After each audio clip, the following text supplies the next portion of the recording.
Hi friends, வாங்க egg பொடி mass எப்படி செய்யலான்னு பார்க்கலாம். ஸோ ஈஸியாக செய்யலாம். எண்ணெய் போட்டுக்கோங்க. கடாயில் எண்ணெய் போட்டு கொஞ்சோண்டு ஜீரகம், 2 வெங்காயம் போட்டு நல்லா ஃப்ரை பண்ணிக்கோங்க.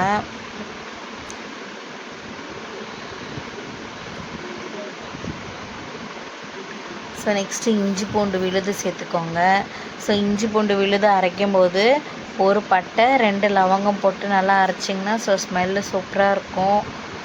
ஸோ நீங்கள் ட்ரை பண்ணி பாருங்கள் வீட்டில்.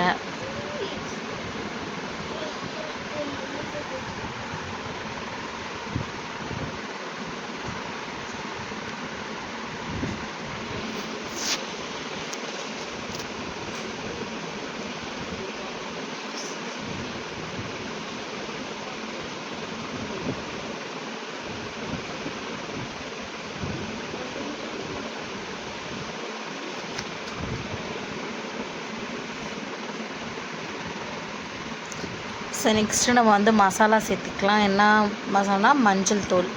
ஸோ நெக்ஸ்ட்டு மஞ்சள் தூள். ஸோ மஞ்சள் தூள் போட்டு அதுக்கப்புறம் மிளகாய் தூள் ஆட் பண்ணிக்கோங்க. ஸோ ஸ்டவ் சிம்மில் வச்சுக்கோங்க. சிம்மில் வச்சு இந்த மசாலா தூளெல்லாம் சேர்த்துக்கோங்க.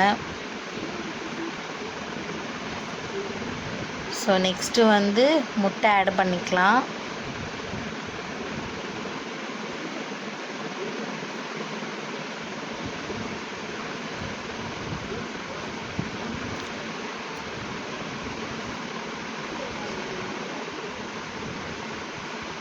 ஸோ வாங்க முட்டை ஆட் பண்ணிக்கலாம். ஸோ நான் 3 முட்டை ஆட் பண்ணியிருக்கேன்.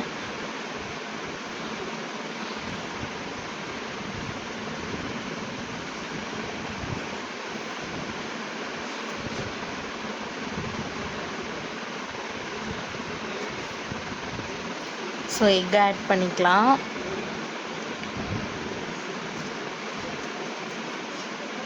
ஸ்டவ் சிம்மில் வச்சுட்டு முட்டை ஆட் பண்ணுங்கள், இல்லைன்னா தீஞ்சிரும். ஸோ நல்லா மிக்ஸ் பண்ணிக்கோங்க.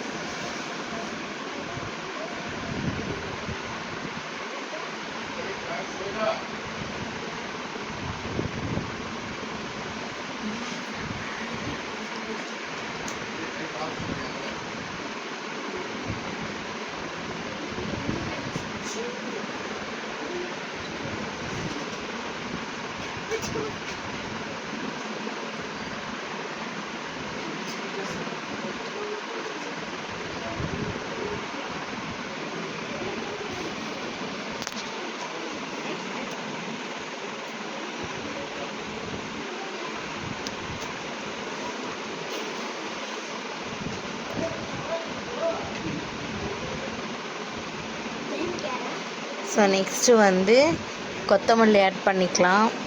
ஸோ நெக்ஸ்ட்டு கருவேப்பிலை, கொத்தமல்லி ஆட் பண்ணி ஸ்டவ் ஆஃப் பண்ணிடுங்க.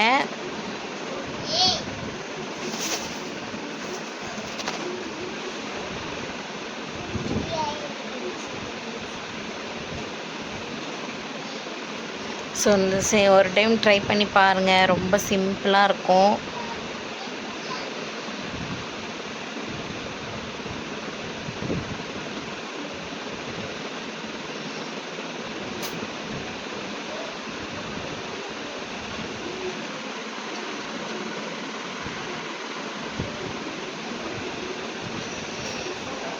ஸோ இது சப்பாத்தியோடு நாங்கள் இப்போ சாப்பிட போகிறோம்.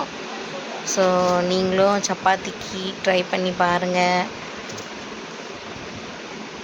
சாதத்துக்கும் நல்லாயிருக்கும். ஸோ சமைச்சு கண்டிப்பாக சாப்பிடுங்க. ஸோ லாஸ்ட்டாக உங்களுக்கு பெப்பர் பிடிக்கும்னா போட்டுக்கலாம்.